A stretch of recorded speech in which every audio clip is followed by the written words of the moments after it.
Bonjour, aujourd'hui au podcast.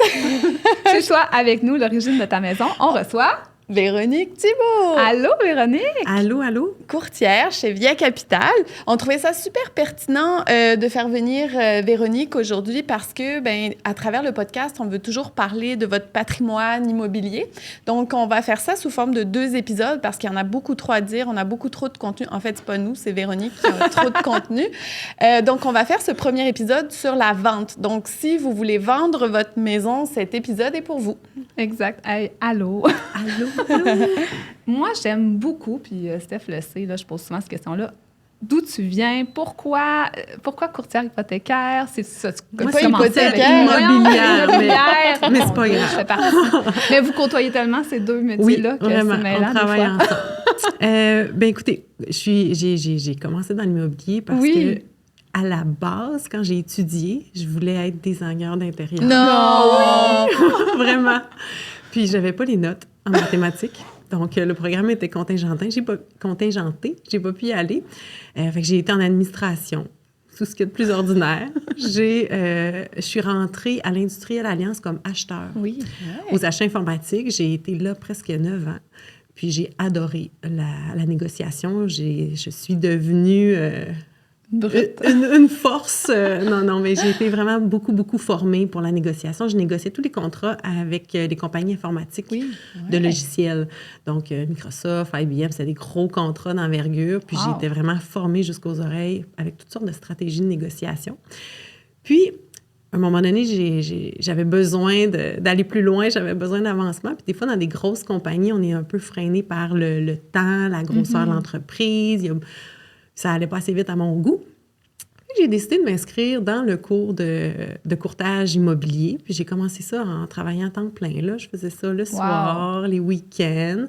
Puis à un moment donné, j'ai comme pas eu le choix de le finir rapidement, le cours, parce qu'initialement, je le faisais en ligne, fait que ça allait bien. Puis là, à un moment donné, la loi sur le courtage a changé. Le cours allait s'allonger, il allait coûter beaucoup plus cher, puis ça allait être compliqué pour moi de le finir puis de travailler à temps plein. Alors, je me suis dit, je me lance. Fait que là, j'ai été en classe, finir ça presque à... Je faisais pas mal ça, là, le travail puis le cours de... les deux à temps plein. Ouais. C'est ça. Fait que j'ai terminé ça vraiment rapidement. Puis là, je me suis retrouvée assise en classe avec plein d'étudiants qui, eux, voulaient réellement devenir courtiers. Moi, mon but, c'était d'acheter des immeubles à revenus, mais je connaissais rien là-dedans. J'avais même pas de maison à l'époque, là. Je voulais juste acheter un immeuble. Je me disais, je sais tellement pas quoi. Et ça fait 14 ans. Wow! C'était mettons, j'ai fait peut-être de 2007 à 2009, là, je faisais ma formation. Fait que c'est ça qui est arrivé. J'ai été côtoyer plein de gens qui voulaient devenir courtiers, puis j'ai trouvé ça vraiment le fun, finalement. Fait que quand j'ai eu mon diplôme, je me suis dit, bon, qu'est-ce que je fais? Puis j'étais tellement formée en négociation. À Québec, c'était assez facile de me replacer les pieds. Je me suis dit, je vais l'essayer. Je vais l'essayer pour 1 an, de devenir courtier. Puis si toutefois, ça ne fonctionne pas, je savais que je n'aurais pas de difficulté à être rembauchée par quelconque compagnie. Des acheteurs, il n'y en a pas beaucoup. Là. Fait que j'ai fait le saut, puis je suis jamais revenue en arrière. Finalement, je n'ai pas acheté juste des immeubles. J'en ai acheté, mais j'en ai surtout accompagné beaucoup de clients pour le projet. Et dis-moi, juste un parallèle. Quand tu as fait le saut pour devenir courtière, qu'est-ce qui te faisait hésiter? Est-ce qu'il y a un engagement financier à avoir? Comment tu as fait pour choisir ta bannière, par exemple? J'avais la même question. En fait, pour aller passer l'examen de l'OACQ, qui nous amène le permis, on doit déjà être engagé par une bannière. Donc, avant même de commencer le processus de vendre des maisons, puis d'aller passer l'examen, faut avoir choisi notre bureau. Fait que moi, je suis allée rencontrer les directeurs d'agences de quelques bureaux Remax, de quelques bureaux Via Capital. J'avais été chez Sutton, Royal Lepage, j'en avais fait 4. Parce que vous savez, c'est tous des franchisés. Via Capital, c'est un franchiseur, puis tous les bureaux, c'est des franchisés. Fait que c'est comme ça pour Remax aussi. Je pouvais aller visiter, mettons, deux franchisés, 2 bureaux Remax. Puis là, on s'associe à eux. Fait que moi, j'ai été charmée par Via Capital parce que j'aimais les valeurs. C'est des valeurs très familial, d'accompagnement de clients. C'est très humain, les valeurs qu'on véhicule. Moi, je connaissais personne. Tu sais, souvent, on rentre dans l'immobilier, puis on a un papa, une maman, une tante, un oncle, un ami, tu sais, puis là, on rentre dans quelque chose... De connu. De connu un peu, là. Moi, pas du tout. Pas du tout. Fait que ça me prenait une grande famille. Puis le bureau que j'ai choisi, c'est Via Capital Select. On est près de 150 courtiers. On est le plus gros bureau de courtage à Québec. Donc, il y avait beaucoup de personnel disponible là, le soir, le matin, la nuit. J'avais des numéros de cellulaire de 5 personnes que je pouvais appeler en tout temps. On avait un coaching sur place. Il y avait une bonne offre de service pour un petit courtier là, qui débutait puis qui n'avait pas d'amis ou de famille pour l'orienter. Fait que moi, j'ai été là, puis je suis encore là pour vous dire à quel point c'est un bureau que j'apprécie énormément puis qui me ressemble. Oui. Puis, y a-tu un secteur dans lequel tu t'es spécialisée? Là? Oui. Je fais beaucoup de résidentiel parce que la clientèle m'amène à faire du résidentiel, mais je fais quand même énormément de copropriété, d'immeubles à revenus, haut de gamme, commercial, un peu. J'ai le permis qui permet de faire l'ensemble de tout ça.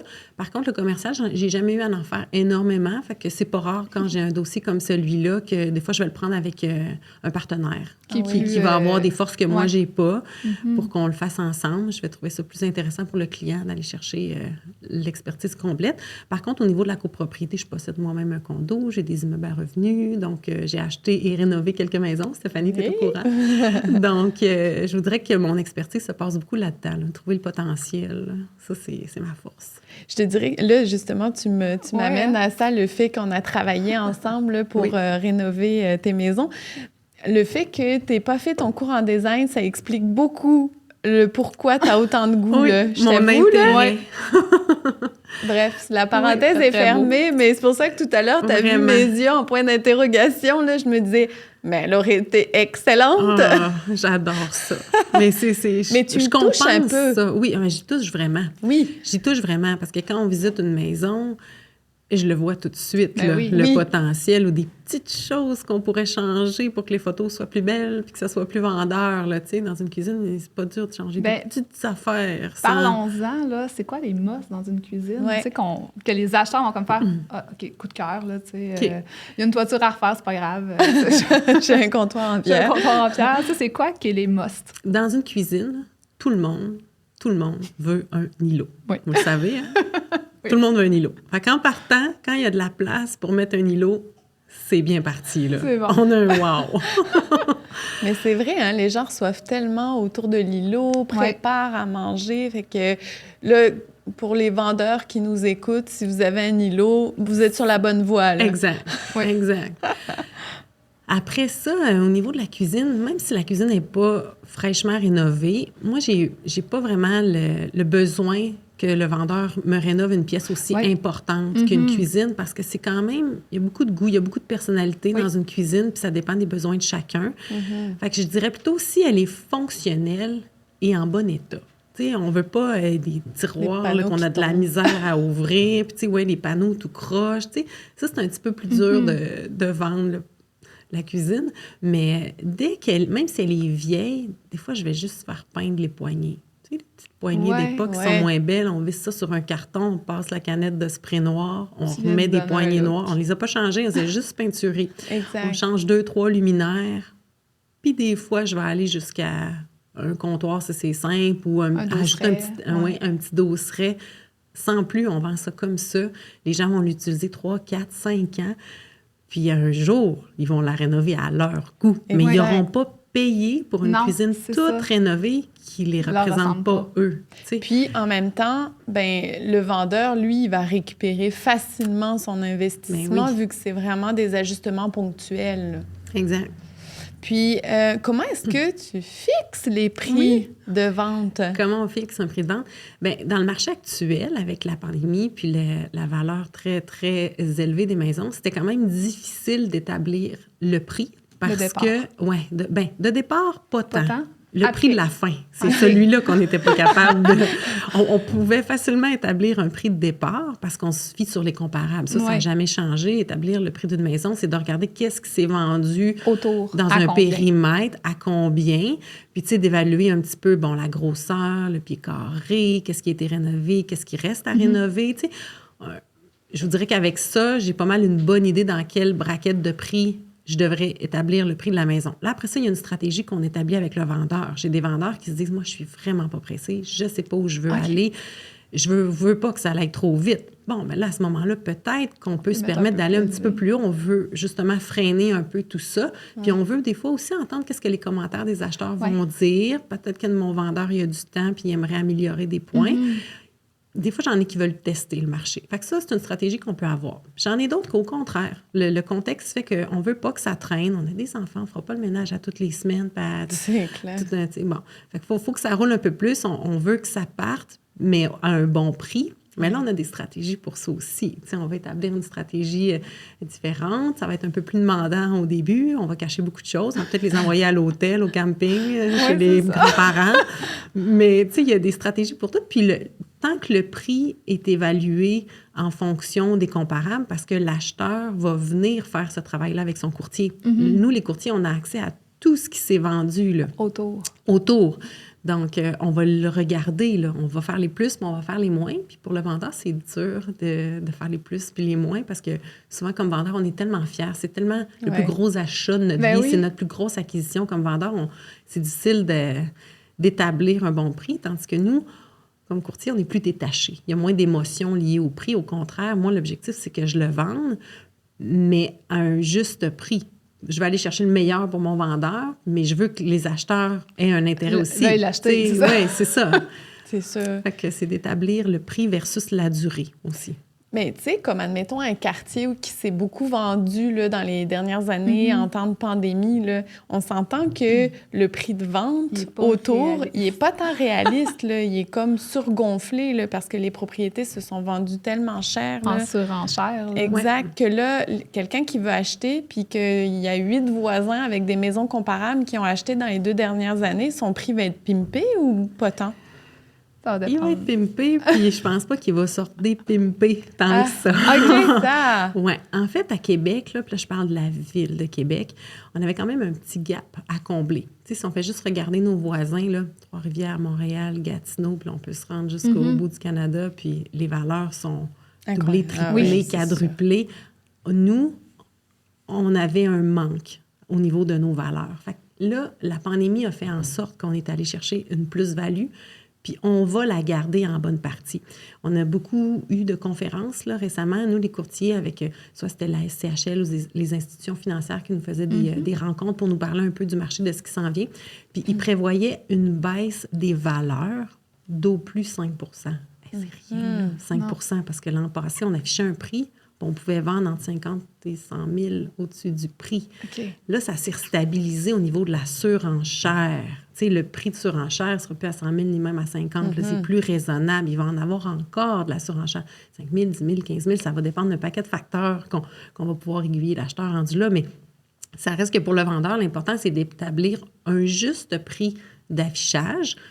Oui, on le gonflait parce qu'il y avait, comme tu dis, 7-8 maisons autour. Fait que clairement que le quartier est rendu là. Puis il y a des raisons pourquoi ce quartier-là a une surenchère aussi importante. Il doit être proche des écoles, proche des services, proche des autoroutes. Fait que c'est normal. Puis je pense pas qu'on va revenir en arrière de 20-30 %. On va pas en perdre autant. On va en perdre un peu parce que ça va se stabiliser. Mais pas autant. Ce qu'on a gagné, on l'a quand même gagné. Là.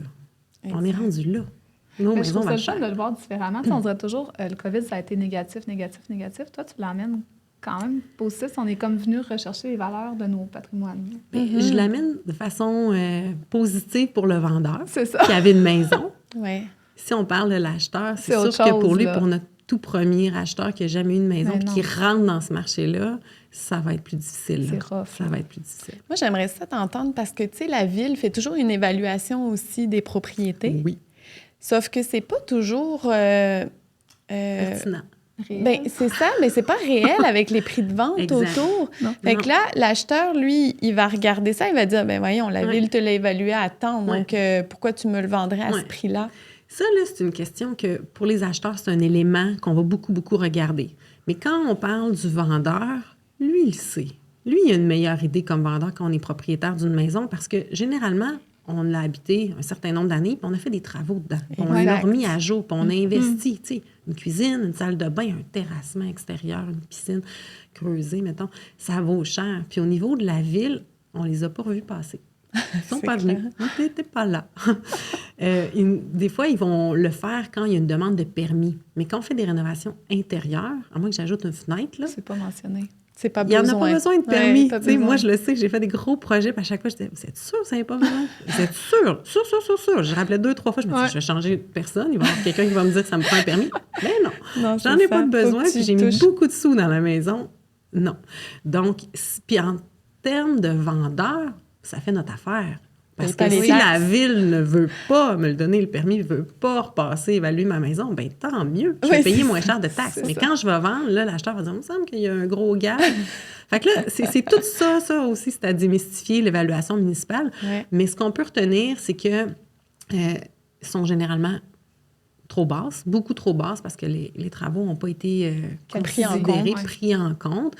Puis, faut un peu regarder ce qui s'est passé là, quand on veut faire cette comparaison-là. Puis des fois, ça peut être de regarder juste les autres maisons du quartier puis de voir que finalement, l'écart est quand même important pour l'ensemble des maisons de ce quartier-là. Ça va suivre des années. Par exemple, des maisons des années 2000, on est en 2023, ils ont 23 ans. On est pas mal rendu dans un pic où est-ce qu'on choisit, là, on vend ou on rénove? Oui. Ça a 23 ans. Fait que dans certains quartiers, tout le monde a commencé à se rénover. Oui. Parce que c'est les années 2000, mais dans d'autres quartiers qu'on est dans les années 85-90, ça a tout été rénové. Ça a à peu près 10 ans. C'est ça. La question est vraiment différente selon le quartier où est-ce qu'on est, le secteur, l'âge de la maison. Il y a beaucoup d'éléments à tenir en compte, mais on l'analyse cas par cas, un peu. C'est un peu ça, là. À chaque fois que j'évalue une maison, on analyse qu'est-ce qu'il y en a d'évaluation. C'est pertinent ou ça ne l'est pas. Généralement, ça ne l'est pas. On ne regarde pas. Moi, je n'ai pas magasiné de maison encore. Jamais. Là. Mon chum l'a fait un peu comme j'ai suivi. Mais je lis souvent clé en main. Mais moi, clé en main, dans ma tête, c'est fini. Là. C'est neuf, c'est propre. Puis là, je regarde les clés en main, je suis comme, mais il y a un dosseret de 10 ans, il y a un comptoir en stratifié de 15 ans. C'est quoi clé en main dans le jargon courtier? Bien, ça peut dépendre de chaque personne, mais c'est sûr que... Mais il y a toujours ça! Oui, mais c'est un titre vendeur. OK. C'est sûr que pour toi qui est dans le design, qui est là-dedans, le clé en main est pas mal... Le standard est plus haut, là. Ouais, moi, tu me vends pas une...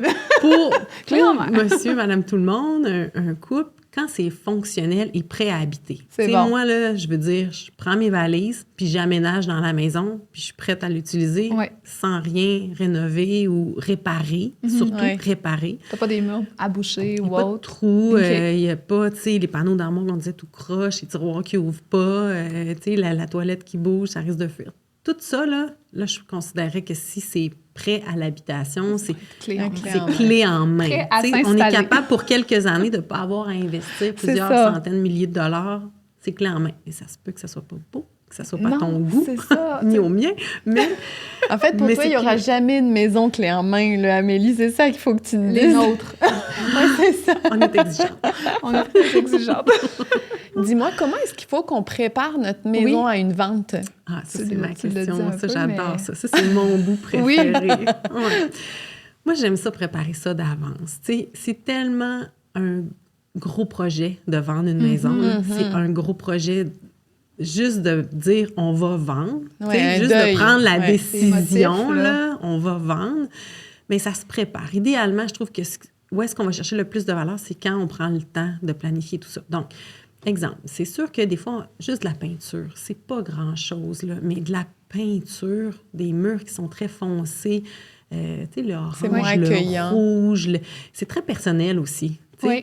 Fait que ça, si on est capable de se prendre d'avance, de repeindre, surtout quand on entre dans la maison, tout commence quand on entre, là, le hall d'entrée, les aires de vie. Tu sais, déjà là, si on fait juste un petit peu ces espaces-là, on va gagner. Puis, sinon, je vous dirais, avant même la peinture, là, si on a moins de temps, l'élément numéro 1, c'est épurer. On est pur. Épurer, on enlève. Tu réduis la table au pire de la salle à manger. Là. Oui, tout le temps, on enlève les extensions. Oui.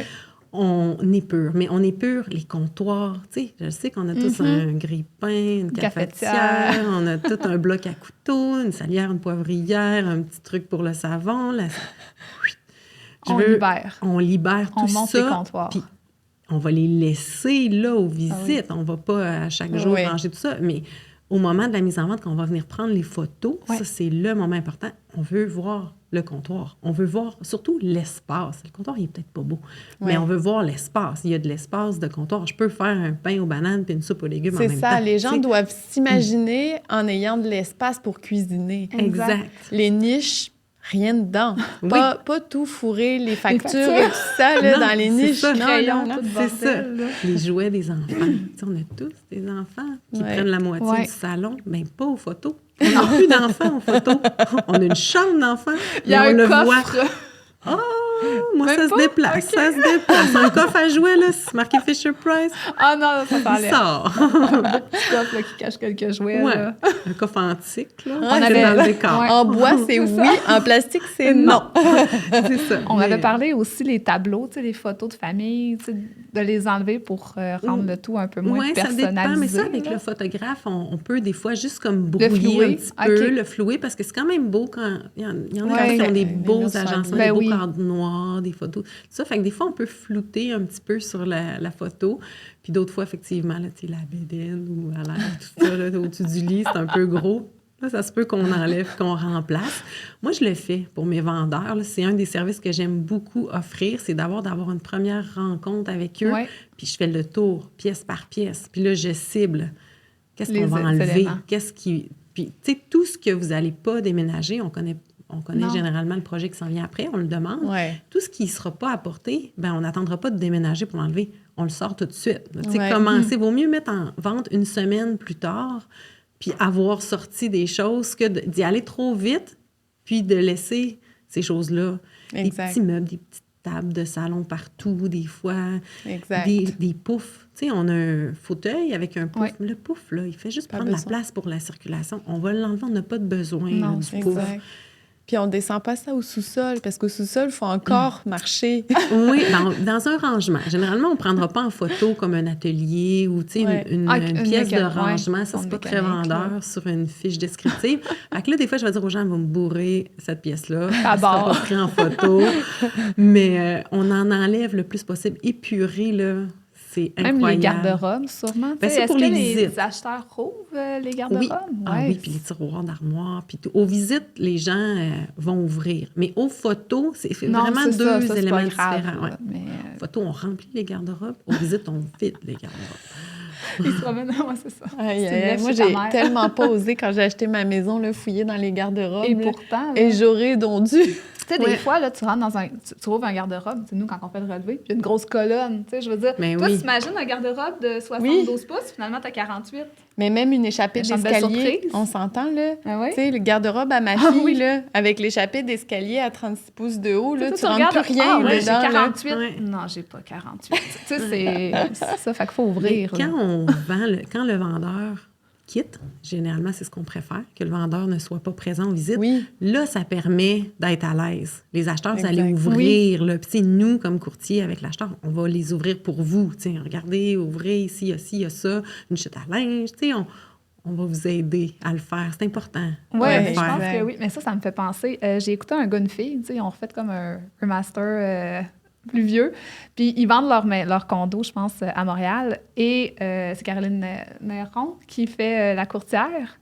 Puis là, elle a les acheteurs qui rentrent. Puis Sylvie, elle dit « Ah non, on n'est pas parti à l'heure. On s'en va. » Mais finalement, elle commence à entendre la courtière parler des éléments dans la maison. Puis au lieu juste de partir, elle dit « Ouais, mais il y a eu des investigations à cet endroit-là. » Belle piscine bleue. Ouais, mais elle coule des fois. Tu sais, on dirait qu'elle venait... Est-ce que c'est vraiment ça qui arrive? Saboter, là. On préfère que le vendeur Y a-t-il un sabotage?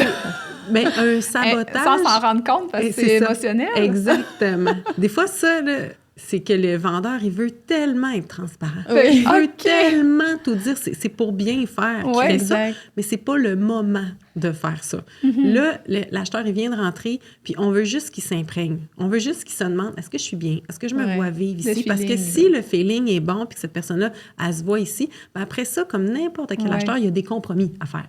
Ça se peut que la piscine, elle ait vraiment coulé, puis on va y dire, puis ça va être écrit dans le papier. Il va être écrit dans la grosse... Oui, dans la déclaration du vendeur. Mais tu sais, chaque chose en son temps. Au début, on veut un coup de cœur. On veut voir s'il est intéressé ou pas. Parce que s'il est profondément intéressé, parce que c'est son quartier, c'est son secteur, c'est lumineux, tu sais, si ces éléments sont là, ben il y a des compromis qu'on va faire. Il y aura toujours des compromis à faire. Mais on n'a pas besoin d'y casser son plaisir à la porte, là, tu sais, avec tout ça. Puis, dis-moi, y a-t-il des rénovations que tu privilégies à faire avant de mettre en vente? Tu disais, la cuisine, si elle est fonctionnelle, c'est pas nécessaire. Fait que, est-ce qu'il y a des rénovations là, à envisager? Bien, moi, ce que je dirais, avant rénovation, je dirais finition.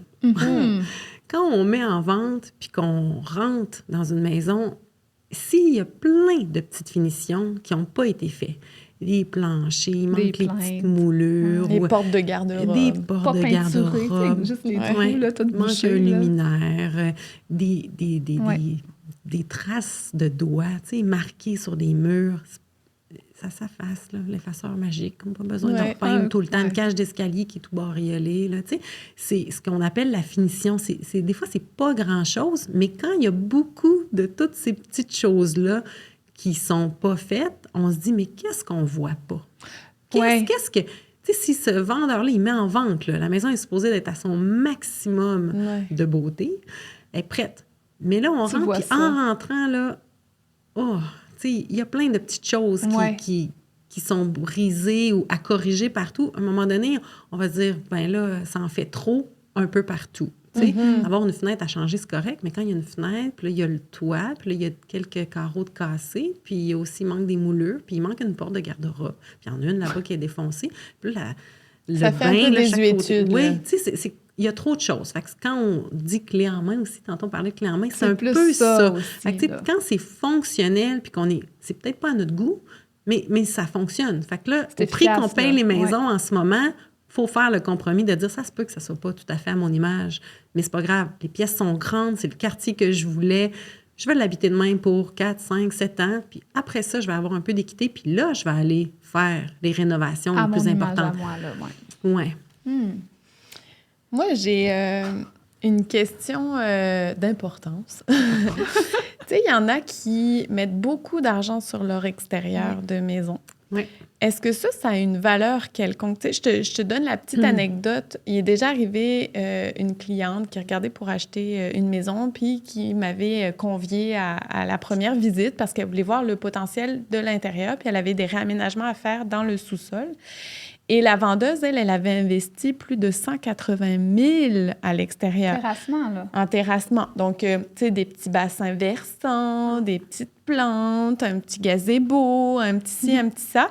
Et elle voulait comme l'inclure dans son prix. Mais tu comprends qu'au Québec, on ne vit pas tant à l'extérieur. C'est court, l'été. Oui, c'est court. Exact. Fait que, est-ce que ça, c'est un investissement pertinent, selon toi, là? Ce ne serait pas, non, l'investissement le plus pertinent. Pour plein de raisons. L'aménagement extérieur, oui, on en veut un. Là. Sommairement. Sommairement. Mais après ça, le reste, c'est un peu du superflu, puis ça va être difficile d'aller chercher la valeur.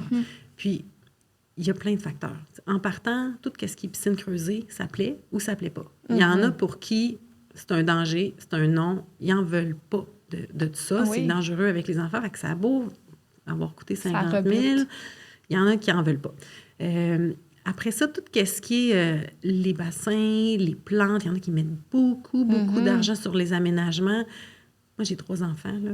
J'adore les plantes, mais malheureusement, elles sont en pot dans la maison. Parce que dehors, j'ai pas le temps de gérer les mauvaises herbes. Tu sais, je vais en mettre un peu pour faire le look avant, mais dans le cours, c'est un carré de sable, c'est une balançoire, puis ils vont toutes les arracher de toute façon. Fait que, tu sais, pour moi, ça, c'est plus un élément d'entretien qui va me prendre du temps qu'un élément que je vais y accorder de la valeur. Pour ceux qui ont vraiment mis autant d'argent, un vendeur m'arriverait avec ça, là, c'est sûr que j'insisterais quand même pour avoir des photos d'été, mais pas nécessairement les photos du vendeur. Des fois, le vendeur nous arrive avec les photos de ses hostas, là, tu sais. Ah oui, c'est ça, en gros plan. Tu sais, je peux pas faire grand-chose avec le pommier. Mais, tu sais, ça serait le fun, ça serait le fun qu'on puisse mettre la maison en vente à une saison comme, mettons, la fin de l'été, début de l'automne. C'est très bon, l'automne, parce que là, tout est en fleurs, le terrain est à son maximum. Puis là, on va réussir à créer une émotion Oui, aussi, à créer une émotion. C'est surtout que les acheteurs vont le visiter, ce bel aménagement-là, puis ils vont se dire « Ah oui, j'aurais passé mon été ici, tu sais, je me verrais là. » Fait que là, on va peut-être réussir à donner un peu plus de valeur à l'aménagement si l'acheteur peut le vivre, pas juste le voir sur une photo, mais le vivre. Alors que quand on met en vente en janvier, février, mars, ce sont 3 bons mois pour vendre la maison, on verra rien. Fait que là, tu sais, on le voit sur la photo, mais on le vit pas. Non. Donc, si tu veux faire passer un petit peu de ton prix d'investissement, c'est de choisir la bonne saison. La bonne saison pour que les gens le voient, ça, le visitent, ça, le vivent, ça.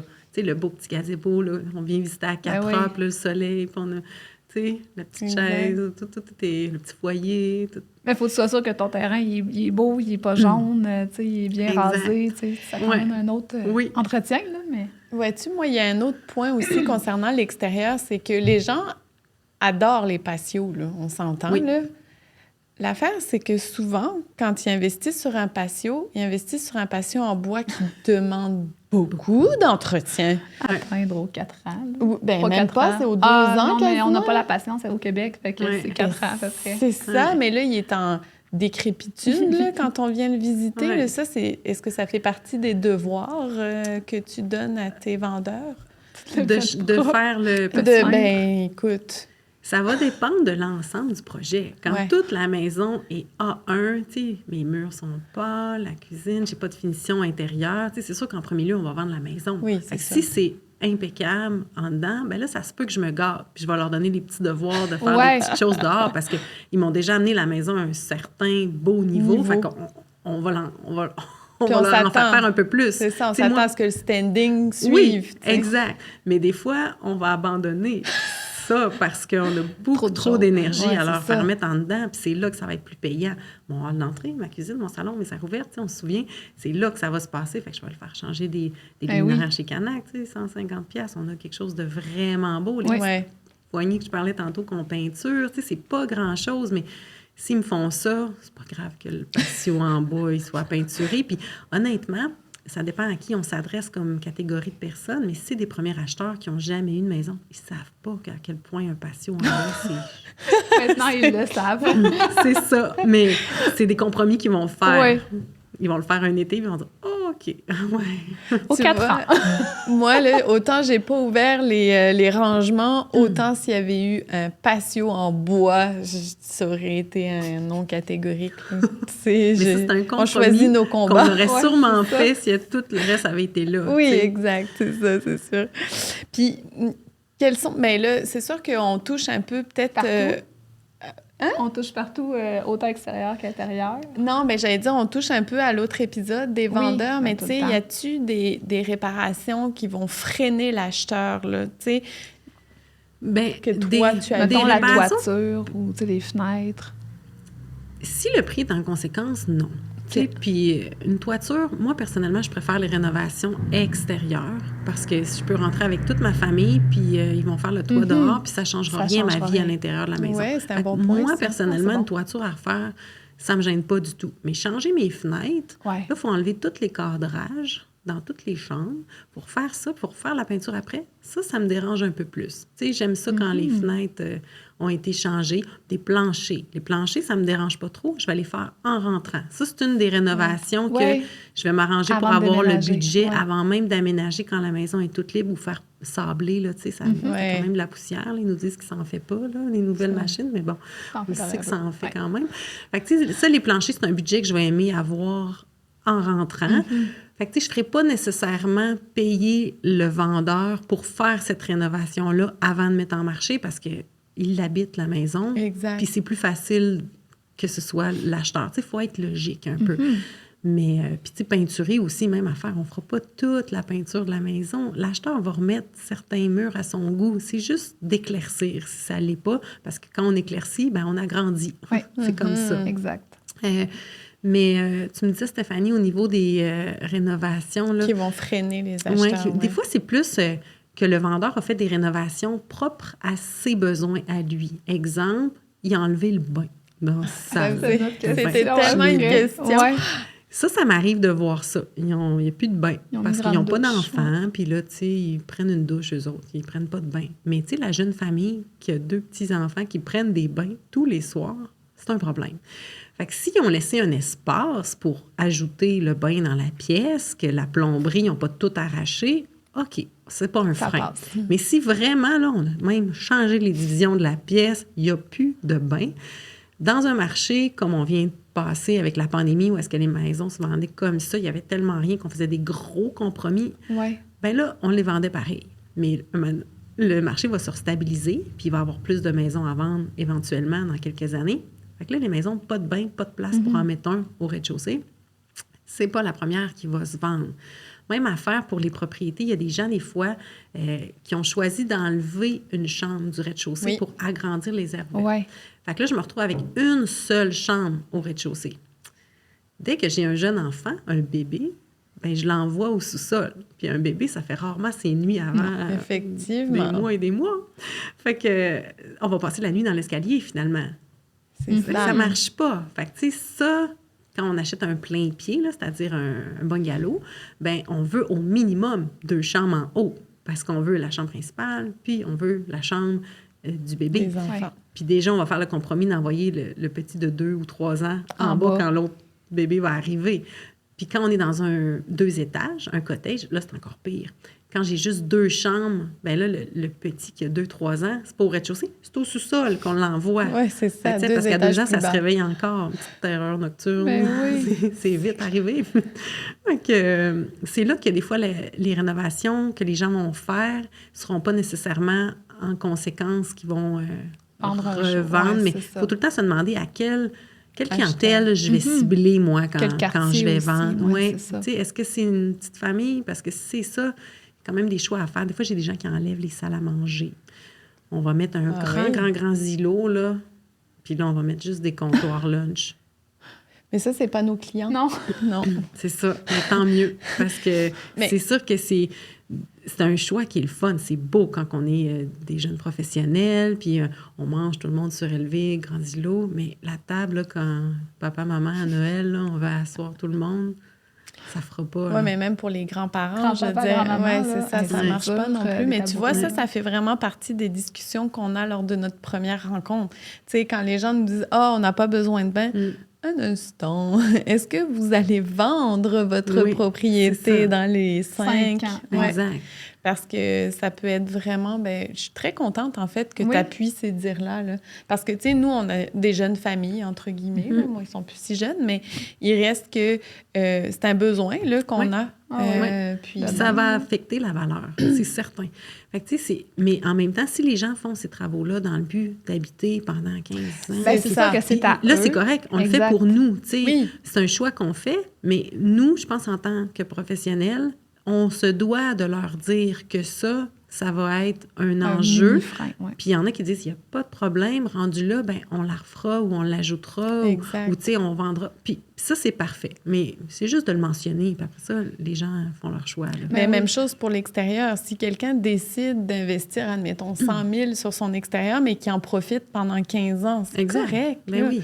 Mais c'est juste que si tu penses que ça va améliorer ou que tu vas le récupérer dans ta vente, bien là, pose-toi d'autres questions. C'est le petit plan d'eau que tu parlais tantôt. Oui, là. exact. Ça, c'est... Mais puis c'est pas tout le monde qui est capable... C'est pas tout le monde qui est capable, en plus de s'en occuper, de l'entretenir. Entretenir. C'est le mot d'ordre. Oui. Tu l'as passé tout à l'heure, là, quelle saison est la plus appropriée?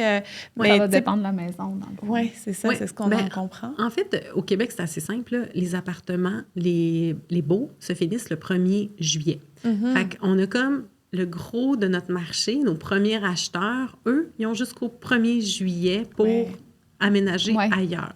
Fait que souvent, c'est eux qui partent un peu le bal.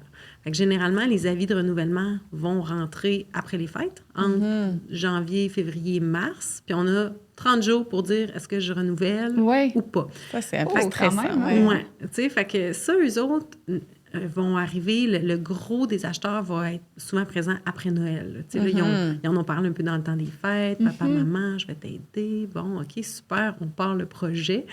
Fait que on a beaucoup, beaucoup de demandes en janvier, février, mars, mais personnellement, je trouve pas que c'est la meilleure saison comme vendeur pour mettre en vente parce que c'est l'hiver, on voit pas le toit, on voit pas les fondations, on voit pas le terrain, on voit pas grand-chose. La luminosité, à 4 heures, il fait noir. Fait que, je trouve que c'est pas à cette période-là de l'année que nos maisons sont à leur maximum, mais on les vend pareil. C'est comme ça. Ça va fonctionner pareil. Mais si on a le temps, si on peut se permettre là, de dire, on se prend plus tôt, de mettre la maison en vente à l'automne, après la rentrée scolaire. Là. Tu sais, quand les habitudes ont recommencé un peu, les téléromans, les séries, là, tout le monde est rentré, le beat normal des vacances, c'est fini. On est retour au travail. À partir de mi-septembre, là, il fait beau, les terrains sont verts, il n'y a pas encore les feuilles jaunes dans les arbres. Tu sais, là, c'est des belles photos.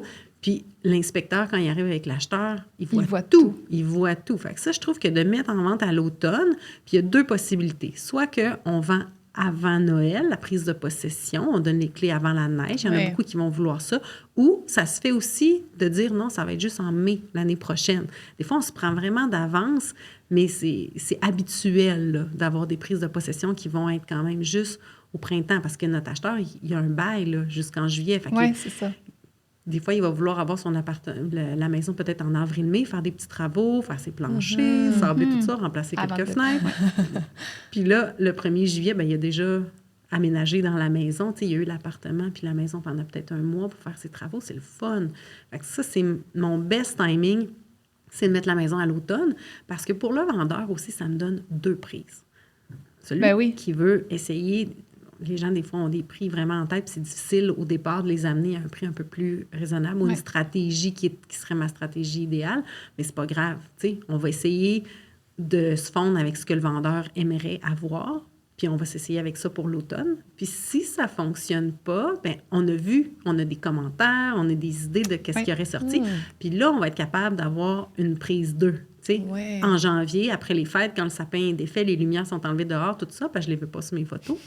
Quand tout ça est parti, là, on va se réessayer, on va refaire des photos d'extérieur avec de la neige, on va peut-être ajuster notre prix s'il y a lieu, on va peut-être avoir peinturé un mur pendant les fêtes, changer un luminaire, tu sais, il y a des petites choses qu'on peut peut-être avoir fait en 2e phase, parce qu'au départ, on se disait que ça le ferait.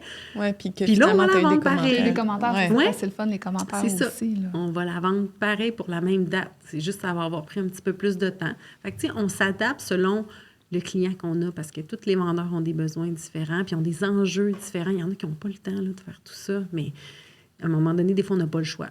Ou peut-être ça a marché, ou on baisse le prix, ou ça a fonctionné. Ces temps-ci, il n'y a pas grand-chose à faire, puis on les vend pareil. Là. C'était pas dur là, pour un vendeur. Il n'y a pas grand-chose.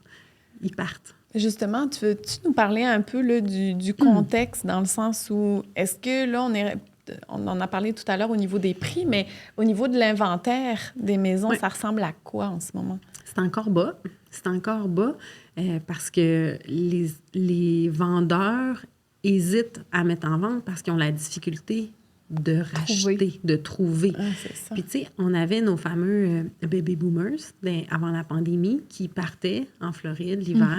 Donc, eux vendaient souvent la maison pour racheter peut-être plus un condo ou un appartement pour avoir moins d'entretien parce qu'ils ne sont pas là une partie de l'année. Mais là, ça a été difficile avec la pandémie. Ces gens-là ne pouvaient pas partir. Puis là, d'être en condo, ça plaisait moins parce que les gens veulent s'occuper. Ben oui. Puis là, ils ne sont pas partis. Donc là, l'été, les dames qui faisaient un jardin ou qui jardinaient ou tout ça, ils ne pouvaient pas le faire en condo avec le petit balcon. Fait que là, on a eu comme un ralentissement de cette catégorie de gens-là qui, généralement, vendaient les beaux petits bungalows qui étaient parfaits pour nos premiers acheteurs. On a vraiment eu un bon ralentissement. Puis en plus, on a eu toutes les personnes âgées qui, eux, s'en allaient en résidence, en CHSLD. Ils ne veulent plus rien savoir. Et là, ça a été l'horreur. On le sait à quel point ça a été l'horreur pour eux autres. Les gens étaient cloîtrés dans leur appartement, à pas sortir. Fait qu'on a ressorti de ces clients-là. Moi, j'en ai eu quelques-uns qui m'ont rappelé, puis on a racheté un petit condo, un petit jumelé, une petite maison en rangée, plus petit, moins d'étages, moins d'escaliers. Mais ils ont dit non. Je préfère avoir de l'aide à la maison, payer pour des services à la maison. Je ne veux plus être là. Ben non. Fait que là, ça l'a vraiment amené une demande très, très forte de premiers acheteurs qui ne veulent plus être en appartement parce qu'ils sont en télétravail. Tous ceux qui avaient des enfants en télétravail, ça ne marchait plus. Fait que là, on a eu que des besoins. Mais en même temps, nos vendeurs, eux, ils se disent mais je vais aller où, moi? J'arrive pas plus à acheter. Je fais partie de la même grosse masse d'acheteurs qui veut acheter. Fait que là, ça nous a créé un débalancement important. J'ai pas assez de maisons à vendre pour toute la quantité d'acheteurs que j'ai. Fait que de là, la surenchère est épouvantable. Celui qui payait le plus cher, c'est celui qui était souvent le plus mal pris. Mais c'est un peu triste, ça. Tu sais, quelqu'un de l'extérieur qui arrive, qui a commencé à travailler à Québec, là, ça prend une maison. Là. Ça en prend une. Fait que là, combien de trous je vais payer, c'est pas grave. Je peux pas faire la route avec toute ma famille. Ça marche pas. Fait qu'il y avait différents... Ou ceux qui avaient vendu trop vite, sans être accompagnés, sans savoir dans quoi ils s'embarquaient. Parce que financièrement, ils se disaient, ben là, je peux pas aller faire une offre d'achat sans avoir... Puis mettre ça conditionnel à la vente de ma maison. Ça fonctionne pas, j'aurais pas de chance. Ceux qui font des offres, ils n'ont pas de maison à vendre. Moi, j'en ai une à vendre. Fait que je vais la vendre. Oui, je vais la vendre, puis après, je vais aller acheter. Mais non, là, une fois que c'est vendu, ils sont contents, ils ont un bon prix, mais ils ne sont pas plus capables d'aller racheter. Ils sont 10 à faire une offre. Puis ils peuvent pas plus se construire. Oui, fait que c'est de là que ça a été vraiment stressant pour les vendeurs de dire, je mets une pancarte, mais je sais pas où je m'en vais. Tu sais, moi, j'étais la première à dire, attendre un peu, là, ça prend un plan B. Ça se peut que vous finissiez en appartement, ça se peut que vous finissiez en roulotte pour l'été, là, parce qu'on réussissait généralement à retrouver, on a réussi pour la majorité à retrouver une maison. Mais des fois, il y avait 3 mois où est-ce qu'il faut se localiser. Vous allez faire quoi? Vous allez entreposer vos choses, vous allez vous héberger temporairement, puis on déménageait 2 fois. Là. C'était vraiment pas l'idéal. Fait que c'est ça. Quand on peut prendre le temps de planifier un projet, puis on va aller maximiser tous les éléments, puis la valeur va s'en tirer au bout, là. Mais on va se le dire, pour toi aussi, ça doit être un peu stressant quant à ce mandat-là, tu sais. Oui. Ben, en ce moment, ce qui est stressant, c'est plus de représenter un acheteur, parce qu'il faut être patient, il ne faut pas y mettre trop d'émotions, il y a beaucoup, beaucoup de déceptions, mais pour le vendeur, on a quand même le beau rôle. Tu sais, si le vendeur embarque dans les stratégies, c'est pas là que c'est difficile, on vend tout. Je vends une maison, pas de bain en ce moment. Là. Je vends une maison, pas d'îlot. Je vends des maisons à rénover, des maisons qui sont pas clés en main parce que tout se vend. Il n'y a pas grand-chose à vendre. Puis est-ce que tu t'occupes d'un secteur en particulier, tu sais, dans la grande région de Québec, ou est-ce que tu es vraiment partout? Quand même, pas mal partout. Je vous dirais que c'est sûr que, mettons, si on est rendu à Sainte-Anne-de-Beaupré, là, je commence à... Pas que je peux pas y aller, mais ça commence à être un peu plus loin pour faire une visite. C'est ça. Je vais faire autant Rive-Sud, Rive-Nord, puis c'est le fun, on se promène en voiture, on voit toutes sortes de choses, des beaux paysages. Ça fait partie de la beauté de notre travail, de se promener aussi. Je sais pas si t'es un peu comme nous, là, mais moi, je suis très voyeuse. J'adore visiter les maisons. Puis j'y vais avec des œillères. Toi, tu peux pas mettre tes œillères, mais tu sais, moi, quand les gens disaient « fais pas attention, le ménage n'est pas fait », moi, je le vois pas, le ménage qu'il y a à faire. Tu comprends? Là, je vais avec des œillères, puis je me dis « mais quelle pépite je vais trouver! » Toi aussi, le bâti, oh my God! On regarde un mur en pierre, oh mon Dieu, mon Dieu. Là, regarde pas la poussière, là. Je l'ai même pas vue. C'est ça. Moi, je vais vous faire une confidence. Et toi, tu vois tout. Non, moi, j'aime vraiment ça, mais quand la journée finit puis que j'en ai visité plein, j'en ai jamais assez vu. Je pars en poussette avec le bébé, puis mon chum, vers 5h, 6h. Tu sais, quand les lumières sont allumées, les fenêtres, les stores sont ouvertes, puis là, je vois, puis regarde la couleur du mur. Oh oui, ça, j'aimerais ça. C'est beau, cette couleur-là. Regarde la toile. Oui, ça, j'aime ça, ce genre de rideau-là. Fais attention, ton chum voudra plus se promener en poussette. Mon chum, il dit, avance, là, on va pas regarder sur tes corners des maisons. À la limite, t'as un sel, genre. Moi, j'adore ça. J'aime vraiment ça. Regardez les aménagements. L'hiver, c'est le meilleur moment pour écornifler. Oui. Je trouve ça beau, voir des tableaux. Des cornifleurs à ce podcast. Vous avez les bonnes heures. Dis-moi donc, là, on va regarder vraiment le pourquoi est-ce qu'on doit faire affaire avec une courtière? Bon, mais dans le marché actuel, franchement, avec ce qu'on vient de traverser, c'était c'était un essentiel. Là. Ça a tellement amené de revirements pour tout le monde. C'était intéressant de faire affaire avec un courtier parce que gérer une offre multiple comme vendeur, ça a l'air facile. Là. Je vais prendre la plus belle dans le lot, je vais avoir l'embarras du choix, mais c'est beaucoup plus compliqué que ça. Vous avez des acheteurs qui sont... Ils la veulent, la maison. Ils la veulent tous. Ils sont agressifs. Ils sont agressifs. On a des belles présentations. Des belles histoires. Oui, des belles histoires. J'ai eu des lettres écrites. On a eu des vidéos. On a des gens là, qui arrivent des fois, mais moi, je vais payer comptant. Il y a toutes sortes... Courtise. Oui, il y a toutes sortes de façons qu'on est courtisé, mais il faut savoir quand même être un peu détaché comme vendeur pour faire le tri là-dedans. Puis, je vous dirais que là, l'atout que nous, on a, c'est qu'on en voit beaucoup de ça. Puis, on est capable un peu de faire... Bien, pas un peu. On fait la part des choses là-dedans. Puis, bien souvent, on va amener le vendeur à faire un choix pour lui. Puis, pour être capable d'être sûr qu'au final, ce que le vendeur, il veut, c'est le prix. Là. C'est pas mal tout le temps le prix. Mais au-delà du prix, il y a aussi les conditions. Est-ce que l'acheteur fait inspecter? Est-ce que l'acheteur est préqualifié? Oui, pour quel montant? Est-ce que le montant qu'il nous offre est tellement élevé que quand il va envoyer sa demande au financement, la banque risque d'exiger une évaluation par un évaluateur agréé, puis il va y avoir un écart. Là. Il va y avoir un écart entre le prix que l'évaluateur nous donne et le prix que l'acheteur a offert.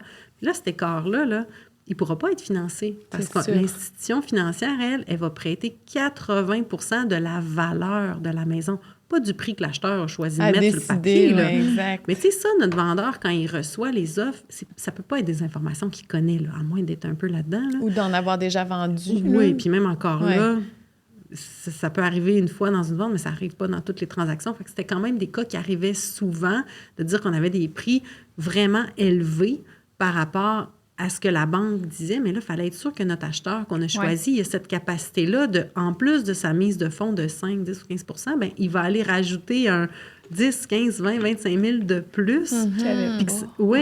Qu'il n'avait pas prévu, là, tu sais.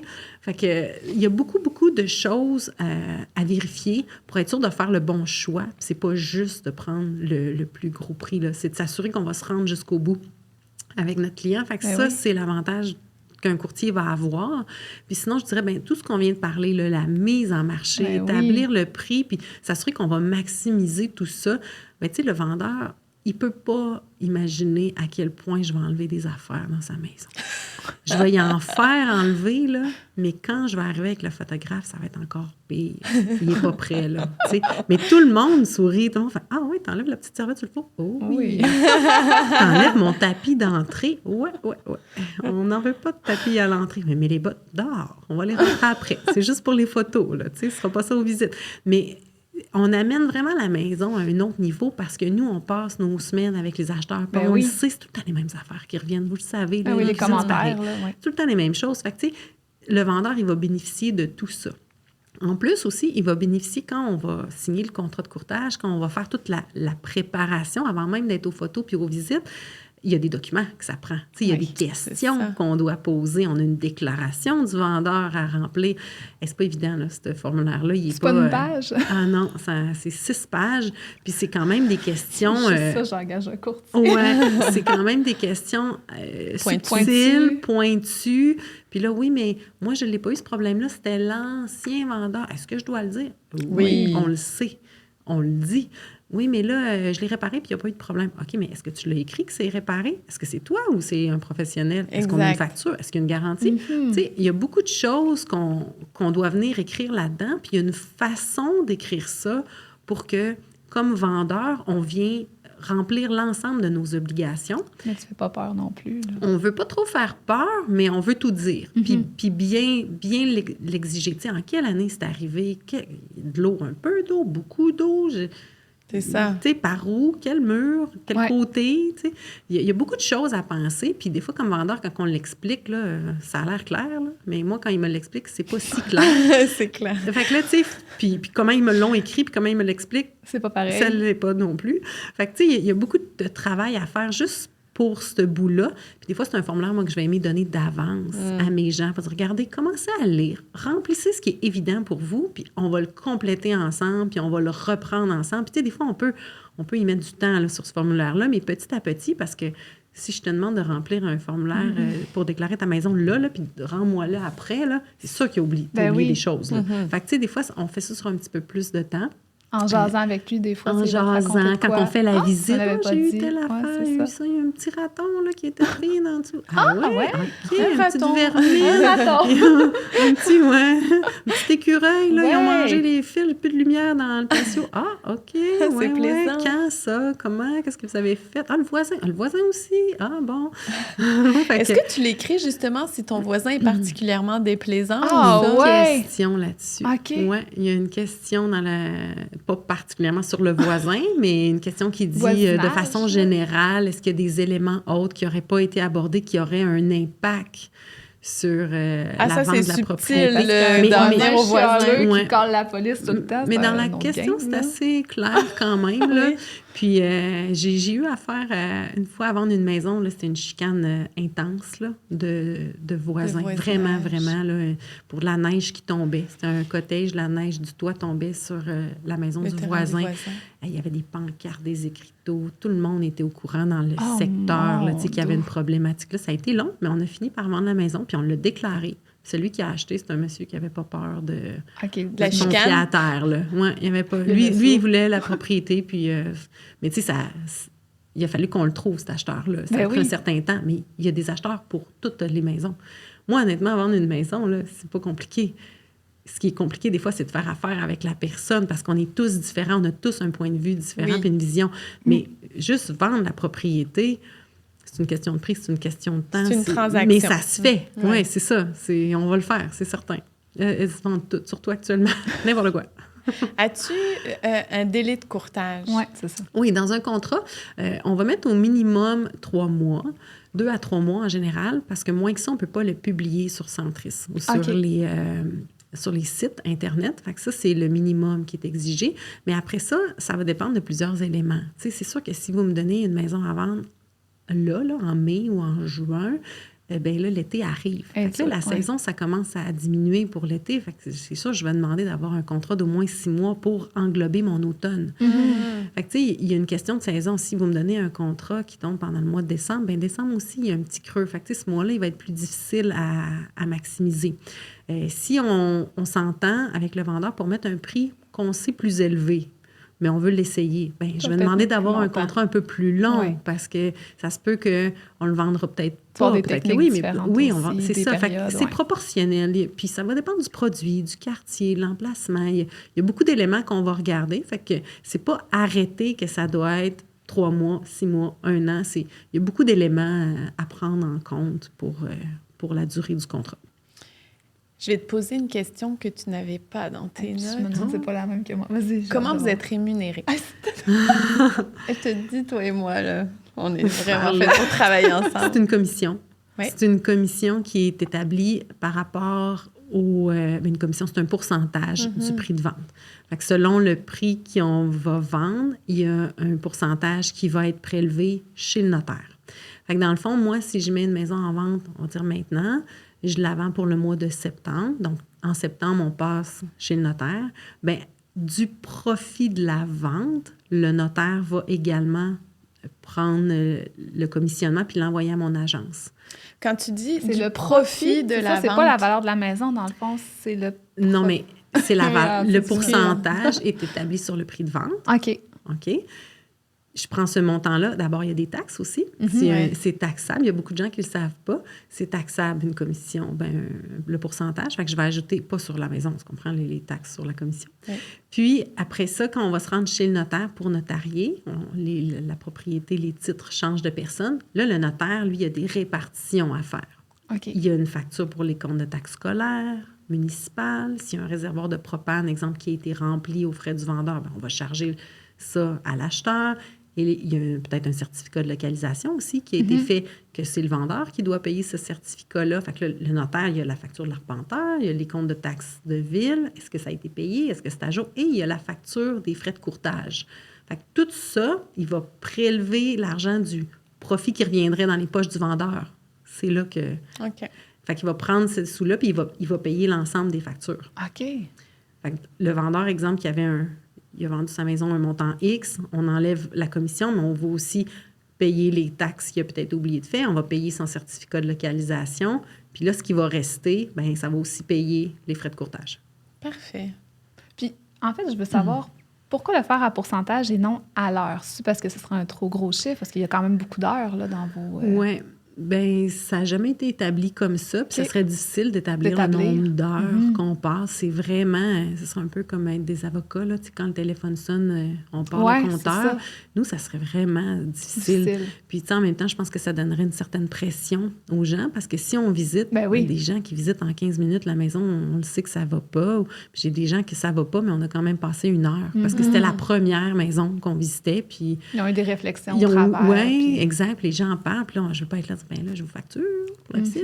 Fait que, tu sais, c'est l'ensemble de l'œuvre.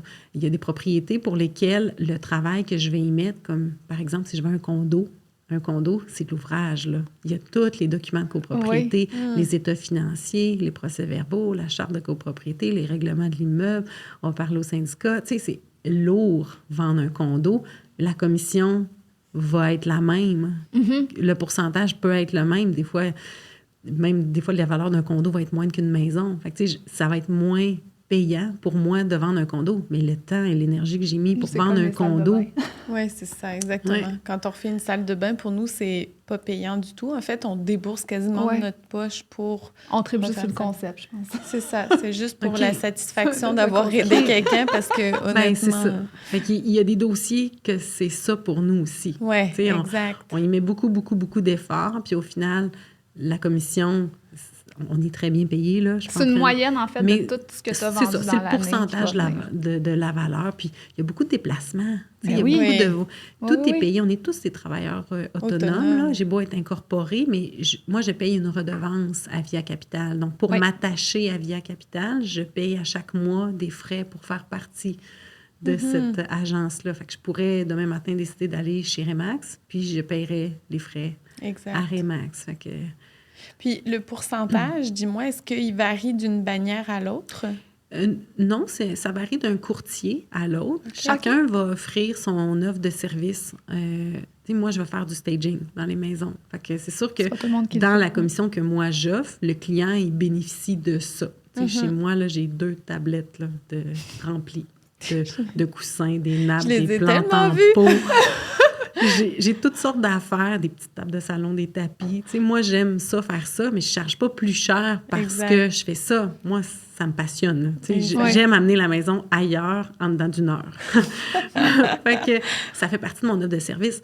Un autre courtier, lui, peut avoir une offre de service différente de la mienne.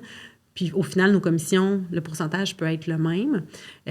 Puis aussi, ce que je peux vous dire, c'est que cette commission-là, elle va être partagée. La majorité du temps, là, quasiment 4 fois sur 5, la commission va être coupée en 2. Exact. Parce que souvent, l'acheteur va être représenté par son propre courtier. Puis là, je dis souvent, mais de plus en plus, depuis la pandémie, l'OACQ a resserré la réglementation. Puis maintenant, on fait en sorte que l'acheteur ait son propre courtier. On ne veut plus que le courtier du vendeur représente les 2 parties. On veut vraiment que chacun ait son propre courtier, puis c'est tout à votre avantage d'être représenté avec la personne en qui vous avez confiance. Fait que le vendeur va établir une commission X, puis souvent la moitié de cette commission-là va aller au courtier de l'acheteur.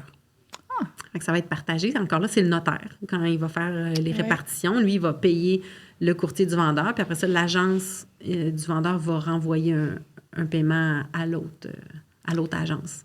J'ai une dernière question, mais je te jure, c'est pas une question piège. Tout à l'heure, tu as parlé de Centris. Il y a beaucoup de gens qui nous écoutent qui ne savent pas ce que c'est Centris. Centris, c'est un site de diffusion interagence. C'est-à-dire que si je parle du site de Via Capital ou du site de Remax, ça va. Oui. Centris, ça va regrouper l'ensemble de toutes les bannières immobilières. Donc, Remax, Via Capital, Royal Lepage, Sutton, Nouvelle Demeure, même ceux qu'on ne connaît pas. Là, une pancarte là, turquoise, on ne la voit jamais, celle-là. Elle va être sur Centris. Fait que Centris, c'est vraiment un site qui englobe, sauf du proprio. Parce qu'on sait que le concept du proprio, c'est que le propriétaire vend et n'est pas représenté par un courtier. Centris regroupe l'ensemble des propriétés affichées par les courtiers. Un courtier immobilier. OK. Ouais. C'était une très bonne question. Ben, tu sais, hein? Mais tu sais, quand on parle de Centris, y a-t-il une autre plateforme, en fait, qui regroupe tout ça? On a Realtor aussi. Realtor, c'est un peu plus canadien. Centris va être un peu plus notre penchant québécois. Parce que les gens, dans le fond, peuvent magasiner, eux, sur Centris. Oui, là. oui. Mais qu'est-ce qui va faire en sorte que, admettons, toi, tu vas avoir un privilège? Je pourrais facilement vous parler de tout ça quand on va parler de l'acheteur, parce que officiellement, tu sais, elle met du suspense. Oui, bien vraiment, parce que c'est là que vient l'avantage de faire affaire avec un courtier. Là. Quand on est acheteur, Centris, on va avoir plus que Centris à vous offrir. Bon, ben, écoute, on va aller tout de suite à l'autre podcast. En fait, on va pouvoir parler vraiment de l'acheteur au prochain. On espère que le podcast avec Véronique, qu'on parlait vente, vous a éclairé, vous a aidé. C'est toujours stressant de vendre une maison, on l'a dit, c'est émotionnel, c'est gros. Donc, j'espère qu'on a aidé les gens là, avec... J'espère. C'est sûr qu'on les a aidés, en fait. C'est vraiment génial. Puis, suivez-nous pour le prochain sur les achats. Merci.